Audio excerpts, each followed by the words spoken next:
دو دن قبل حیدرآباد سندھ کے خوبصورت شہر میں شیخ ایاز میلے کا انعقاد کیا گیا۔ شیخ ایاز میلے کا انعقاد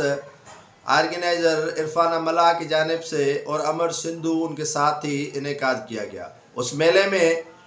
کافی پہلوؤں پر گفت و شنید کی گئی اور صوفیانی راگ رنگ کا جو انعقاد تھا وہ بھی کیا گیا اور وہاں پر سندھ تقریباً جھوم اٹھی۔ وہاں پر دو بحث اب چھڑ رہی ہیں شیخ ایاز میلے کے حوالے سے۔ ایک تو دوست کہہ رہے ہیں کہ فرزانہ ملا کا دعویٰ جھوٹا ہے کہ 74 لاکھ کے کتاب وہاں اسٹالوں پر بکے ہیں اور فروخت ہوئے، اور دوسری بات یہ ہے کہ شیخ ایاز کے لیے کہا جا رہا ہے کہ وہ دوست جنہوں نے شیخ ایاز کو ملا کہا تھا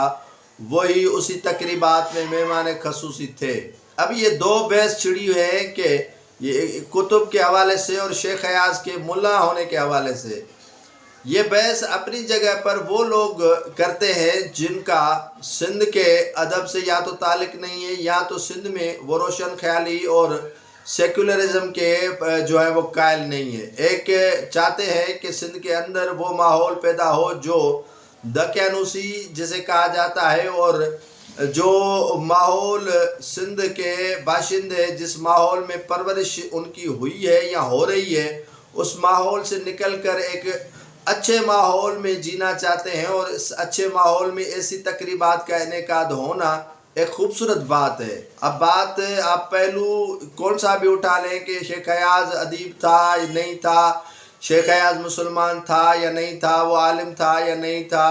یا شیخ ایاز کے حوالے سے جنہوں نے کہا وہ مہمان خصوصی تھے نہیں تھے، یا شیخ ایاز کے جو میلے کے دوران اسٹال لگے تھے کتب کے ان میں کتاب کتنے بکے،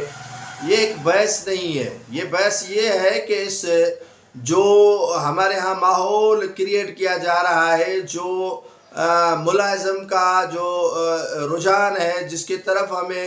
سندھ کو دھکیلا جا رہا ہے، اس ماحول میں ایسے پروگرام کا انعقاد ہونا ایک خوبصورت عمل ہے، اچھی بات ہے، اور اپریشیٹ کرنا چاہیے ان آرگنائزرز کو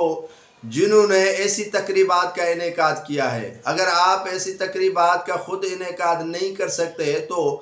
آپ کو حق بھی نہیں ہے، کسی نے نہیں دیا ہے کہ آپ دوسروں پر تنقید کریں۔